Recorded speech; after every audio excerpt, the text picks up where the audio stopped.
तो कोई चुनाव असल में जीता कैसे जाता है? और शायद इससे भी बड़ा सवाल ये है कि एक चुनावी जीत असल में जमीनी शासन में कैसे तब्दील होती है। आज हम असम के एक विधानसभा क्षेत्र अभयपुरी दक्षिण की केस स्टडी लेंगे, ये समझने के लिए कि चुनावी रणनीति और सच्ची जनसेवा के बीच का रिश्ता कितना गहरा है। चलिए इसे परत दर परत समझते हैं। यही सोच, यही फलसफा हमारे आज के विश्लेषण की बुनियाद है। देखिए, राजनीति सिर्फ नंबरों का खेल नहीं है। ये लोगों का विश्वास जीतकर शासन करने का हक हासिल करने के बारे में है। और अभयपुरी दक्षिण हमें दिखाता है कि ये विश्वास कितना नाजुक और कितना अहम हो सकता है। तो चलिए अब सीधे चलते हैं असम के अभयपुरी दक्षिण विधानसभा क्षेत्र में। इसे सिर्फ एक केस स्टडी की तरह मत देखिए, ये एक कहानी है कि कैसे वहाँ के स्थानीय मुद्दे, वहाँ की डेमोग्राफी और राजनीतिक इतिहास मिलकर एक बहुत ही पेचीदा चुनावी तस्वीर बनाते हैं। तो सबसे पहले ये समझना जरूरी है कि ये जगह है कहाँ। असम के बोंगाईगांव और बारपेटा जिलों के बीच बसा ये इलाका ही हमारी कहानी की जमीन है। एक ऐसी जगह जहाँ की राजनीति, वहाँ की मिट्टी और लोगों से बहुत गहराई से जुड़ी हुई है।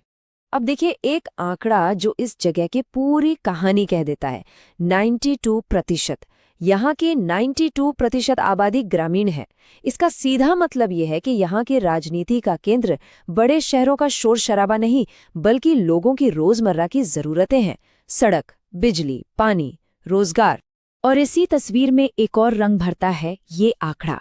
यहाँ की करीब 50% आबादी मुस्लिम है। ये नंबर यहाँ के सामाजिक और राजनीतिक समीकरणों को और भी जटिल बना देता है। मतलब ये एक बहुत ही विविध और संवेदनशील क्षेत्र है। और ये देखिए 2021 के चुनाव में यहाँ 89% वोटिंग हुई थी। ये एक असाधारण आंकड़ा है।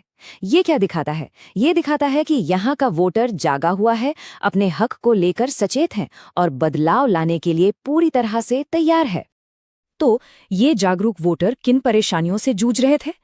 उनकी आवाज में चिंताएं बिल्कुल साफ थीं। टूटी फूटी ग्रामीण सड़कें, युवाओं के लिए काम की कमी, सरकारी योजनाओं का फायदा जो उन तक पहुंच ही नहीं रहा, बढ़ती महंगाई और स्थानीय शासन की धीमी रफ्तार। ये सिर्फ मुद्दे नहीं हैं, ये लोगों की गरिमा से जुड़ा सवाल है। और हमारा संविधान हर नागरिक को एक सम्मानजनक जीवन का अधिकार देता है। तो लोगों की ये जरूरतें, ये शिकायतें चुनावी नतीजों में कैसे बदलीं? इसे समझने के लिए चलिए दो अलग अलग चुनावों के नतीजों की तुलना करते हैं। यहीं से कहानी का सबसे दिलचस्प मोड़ शुरू होता है। साल 2021 में तस्वीर बिल्कुल साफ थी। इंडियन नेशनल कांग्रेस यानी आईएनसी को एक तरफा जीत मिली, 61% से ज्यादा वोट शेयर, और जीत का मार्जिन 47,000 वोटों से भी ज्यादा का। ये एक बहुत ही स्पष्ट और ताकतवर जनादेश था। लेकिन जरा 5 साल पीछे चलिए, 2016 में कहानी पूरी तरह पलट जाती है। तब मुकाबला त्रिकोणीय था और all India United democratic front यानी AIUDF ये सीट जीती थी। जानते हैं कितने वोटों से? सिर्फ 191 वोटों से। सोचिए, एक चुनाव में 47,000 से जीत और पिछले ही चुनाव में 191 से हाल जीत का फैसला। ये दिखाता है कि वोटों का बंटवारा कितना बड़ा असर डाल सकता है। तो सवाल ये उठता है कि एक ही सीट पर नतीजों में इतना जबरदस्त उतार चढ़ाव क्यों है? ये अस्थिरता, ये वॉलेटिलिटी हमें इस क्षेत्र की राजनीतिक फितरत के बारे में क्या सिखाती है? हमें क्या हुआ, इससे आगे बढ़कर ये समझना होगा कि ऐसा क्यों हुआ। इस क्यों का जवाब हमें इतिहास में मिलता है, आंकड़ों में मिलता है।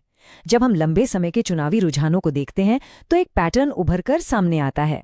ये कहानी है एक क्लासिक स्विंग सीट की, एक ऐसी सीट जो कभी किसी एक की होकर नहीं रही। इन आंकड़ों पर नजर डालिए। 1991 से 2021 तक सत्ता एक पेंडुलम की तरह इंडियन नेशनल कांग्रेस और असम गण परिषद के बीच झूलती रही है। आप कोई भी चुनाव उठाकर देख लीजिए, जीत का अंतर अक्सर बहुत ज्यादा नहीं रहा है और कोई भी पार्टी लगातार अपनी पकड़ बनाकर नहीं रख पाई है। ये चुनावी अस्थिरता का एक साफ पैटर्न है। ये टाइमलाइन तो जैसे उस पेंडुलम को हमारी आंखों के सामने झुला देती है। 1996 में AGP तो 2001 में कांग्रेस, 2006 में फिर AGP तो 2011 में फिर कांग्रेस। सत्ता लगातार एक हाथ से दूसरे हाथ में जाती रही है और इसी वजह से अभयपुरी दक्षिण एक बहुत ही अप्रत्याशित और राजनीतिक रूप से महत्वपूर्ण सीट बन जाती है। तो अब तक हमने मर्ज को समझा, एक अस्थिर जनादेश, बटे हुए वोट और जनता की अनसुनी मांगें। तो अब बात करते हैं इलाज की। इस चक्र को तोड़ा कैसे जाए? इसका जवाब एक स्ट्रक्चर्ड, एक्शन ओरिएंटेड प्लान में है। एक ऐसा ब्लूप्रिंट जो सिर्फ चुनाव नहीं बल्कि प्रभावी शासन की नींव रखे। हम इसे एक चतुर्मुख यानी 4 आयामी रणनीति कहते हैं। ये कोई किताबी सिद्धांत नहीं है बल्कि एक प्रैक्टिकल समग्र नजरिया है। इसका मतलब है राजनीति के हर पहलू पर चुनाव, संगठन, संवाद और संसाधन एक साथ एक ही समय पर ध्यान केंद्रित करना, ताकि लोगों का भरोसा स्थायी रूप से जीता जा सके। पहला आयाम है चुनावी चेहरा। इसका मतलब है सीधे सीधे मतदाताओं से उनके मुद्दों पर जुड़ना, उनकी समस्याओं को जड़ से समझना और साथ ही ऐसे रणनीतिक गठबंधन बनाना जो वोटों के बिखराव को रोकें, ताकि 2016 जैसी कांटे की टक्कर वाली स्थिति दोबारा न पैदा हो। दूसरा आयाम है संगठन का चेहरा।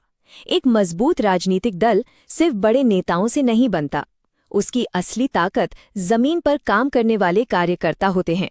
इसका मतलब है बूथ लेवल के वर्कर से लेकर पंचायत तक संगठन की हर इकाई में नई ऊर्जा भरना, क्योंकि असली लड़ाई जमीन पर ही जीती जाती है।